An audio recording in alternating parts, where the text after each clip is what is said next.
After having seen volume charge distribution concepts, now we are seeing is electric dipole moment.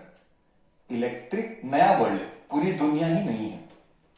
Electric dipole movement मत बोलना, moment बोलना. Electric dipole moment. Sir electric dipole moment बोले तो क्या? Yes. Electric dipole बोले तो क्या, फिर हम बोलेंगे इलेक्ट्रिक डाइपोल मोमेंट. पहले सर ये तो बोलो कि इलेक्ट्रिक डाइपोल बोले तो क्या. Okay. Have you studied in the chemistry ever? Have you studied about electric dipole ever in the chemistry? हाँ या ना? हाँ या ना? हाँ सर, मेरे को टेक्स्ट आ रहा है. हाँ सर. तो my journey will be much easy. Okay, what do you mean by electric dipole? Electric dipole. What is electric dipole? Two equal and opposite charge. Two equal and opposite charge separated by a very small distance. Very small distance. Separated by a very small distance is called electric dipole. Is called electric dipole. Sir बोले तो sir बताएगा. What do you mean by electric dipole? Two equal and opposite charge. हाँ, equal है but opposite है. बोले तो एक charge इधर है, एक चार्ज इधर है. एक प्लस है, प्लस क्यू है तो दूसरा माइनस क्यू है. Two equal Q equal opposite, plus minus, separated by a very small distance. इधर ऐसा जूम करके दिखाया है, रियल में डिस्टेंस बहुत छोटा होता है. Okay, let me call that distance को 2L और 2A. बुक के हिसाब से जाएंगे. मैंने बुक्स में डाला है 2A, करेक्ट, तो मैं डालूंगा 2A ही. 2A. Okay, 2A. तेरे मन में एक डाउट आएगा. मैं बोलूं क्या डाउट आएगा? सर डिस्टेंस को R क्यों नहीं बोला, डिस्टेंस को 2A क्यों बोला? A ही बोल लेते, 2A क्यों बोलते हैं, है ना? क्या ये बच्चे के मन में डाउट आता है? सर 2A ही क्यों बोलते, A बोल देते, 2A ही क्यों बोलना है? उसके पीछे कारण है. There is a reason for that. That reason will be disclosed later. That reason will be disclosed within next session only. Next session only the reason will be disclosed. Okay? तो अभी क्या है? What do you mean by electric dipole? हाँ, two equal and opposite charges separated by a very small distance. दिखने में distance बड़ा दिखता है बट रियल में डिस्टेंस छोटा रहता है. और उस डिस्टेंस को मैंने नाम दिया 2A. Till here electric dipole clear है? नहीं सर. एक बच्चा बोलेगा सर क्लियर नहीं है, तो मैं पूछूंगा क्यों बच्चा, क्या प्रॉब्लम है? सर बोले तो किधर यूज होता है? एग्जाम्पल दो. NaCl, Na plus Cl minus, the bond gap is the bond length. समझ में आया? NaCl, the bond gap is the bond length is that 2A. अब थोड़ा सा फील आया? हाँ बरोबर सर. Na और Cl, एक प्लस है एक माइनस है, तो NaCl एक डाइपोल है. क्या तू एग्री किया? अब थोड़ा सा रियल लाइफ का फील आया. बरोबर सर. ओके, चलो. Now what we are doing is dipole moment. नाम क्या है? नाम है इलेक्ट्रिक डाइपोल मोमेंट. जो बच्चा फर्स्ट ईयर हमारे साथ नहीं था उसको नहीं पता रहेगा. जो मेरे फर्स्ट ईयर के बच्चे, तुम ही बता दो. मोमेंट मैंने सिखाया था फर्स्ट ईयर में. मोमेंट बोले तो क्या? Come on, let me see. Moment बोले तो क्या?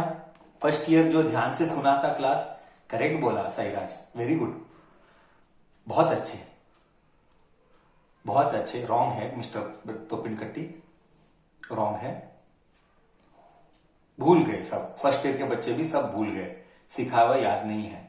ओके, मोमेंट यानी डिस्टेंस. हाँ, मोमेंट यानी डिस्टेंस. कैसे बोलते हैं? कॉन्सेप्ट, यही प्रॉब्लम है. प्रॉब्लम क्या बनू मैं? तुम रिवीजन नहीं रखते तो रिजल्ट कभी नहीं आएगा, कभी नहीं आएगा। मोमेंट यानी डिस्टेंस, कितनी बार तो हुआ है मोमेंट यानी डिस्टेंस, वो तो कम से कम 25-20 बार बोला होगा, पर तुम्हें कॉन्सेप्ट याद ही नहीं रहते सिखाए हुए, वही तो तुम्हारा प्रॉब्लम है ना। तुम याद नहीं रखते हो कॉन्सेप्ट्स को, क्यों? क्योंकि तुम टाइम स्पेंड नहीं करते हो बुक्स के साथ। क्यों? क्योंकि तुम रिवीजन नहीं करते हो। इसलिए मैं डे 1 से बोला हूं, फर्स्ट ईयर बच्चों को भी मैं बोलता रहता हूँ कि बच्चा सक्सेस जिताएगा एक ही चीज, और वो है revision revision revision. Top list में मेरे लिए हमेशा रिवीजन था, क्योंकि वास्टनेस इतना है तुझे याद ही नहीं रहता चीजों को, क्योंकि तू रिवीजन ही नहीं करेगा। तो सब मेहनत, you are not a smart बच्चा, I will tell, you are a गधा बच्चा, because you still have not learned the art of how to become smart. When sir is clearly stressing on the point that you have to spend time with books, revision, else नहीं होगा. Every day competitive, you have to solve 150 to 120 problems. Every day you have to solve PCM के या PCB के 120 problems. तो ही competitive होगा, नहीं तो competitive guarantee पे नहीं होगा। मेरा एक्सपीरियंस बोलता है 95% बच्चे कचरा निकलता है, सिर्फ 5% बच्चों का उद्धार होने वाला, बाकी 95% बच्चा कचरे में ही आएगा। हर साल इतने साल से सिखाते हैं, मेरे को अच्छे से पता है। क्यों? क्योंकि वो होशियार था, वो प्रॉब्लम नहीं है। क्योंकि वो मेहनती नहीं था, वो प्रॉब्लम नहीं है।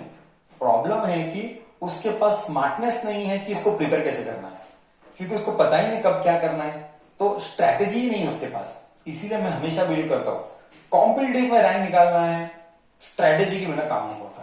हाँ, टेस्ट, रिवीजन टेस्ट भर और तुझे प्रैक्टिस करना है। 150-200 Q2 के एंड डेज में तो 200-150 प्रॉब्लम प्रैक्टिस करना है, हर दिन एमसीक्यू सॉल्व करना है, तब जाके रैंक निकलता है।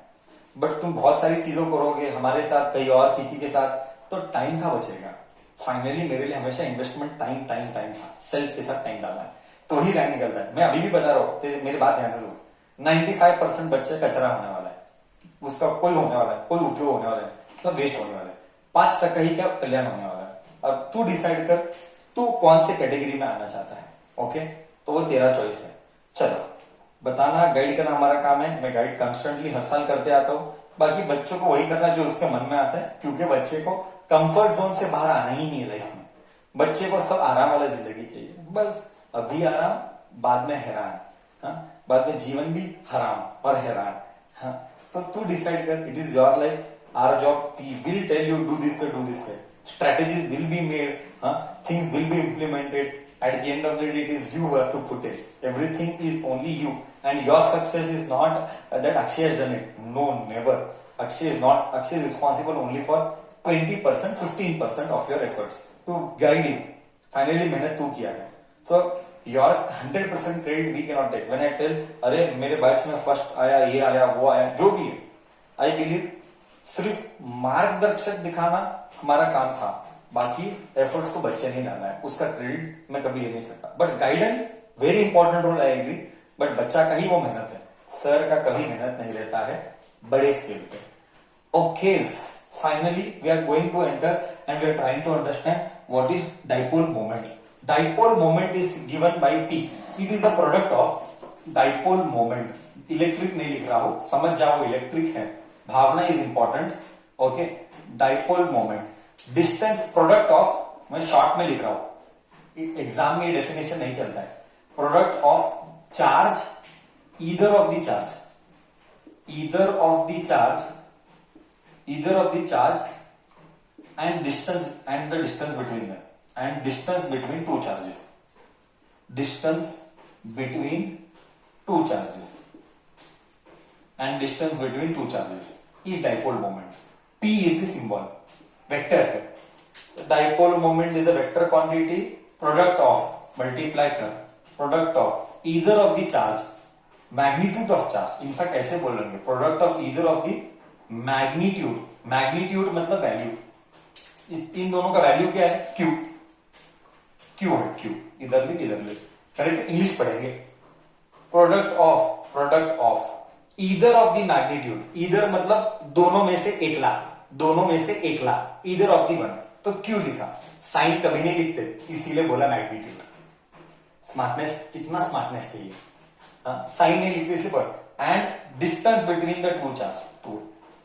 सो इसको बोला गया डाइपोल मोमेंट। इसके ऊपर हम डिटेल डिस्कशन करेंगे, इसके ऊपर हम डिटेल डिस्कशन करेंगे। क्या डेफिनेशन क्लियर है? डाइपोल मोमेंट क्या है? Product of charge multiplied by distance between them, product of magnitude of the charge and distance between them. अब डिटेल डिस्कशन डाइपोल मोमेंट के ऊपर करेंगे। ओके, डिटेल डिस्कशन अब एंटर करेंगे। क्या इधर तक जो बोला वो क्लियर है? हाँ या ना तो बोल।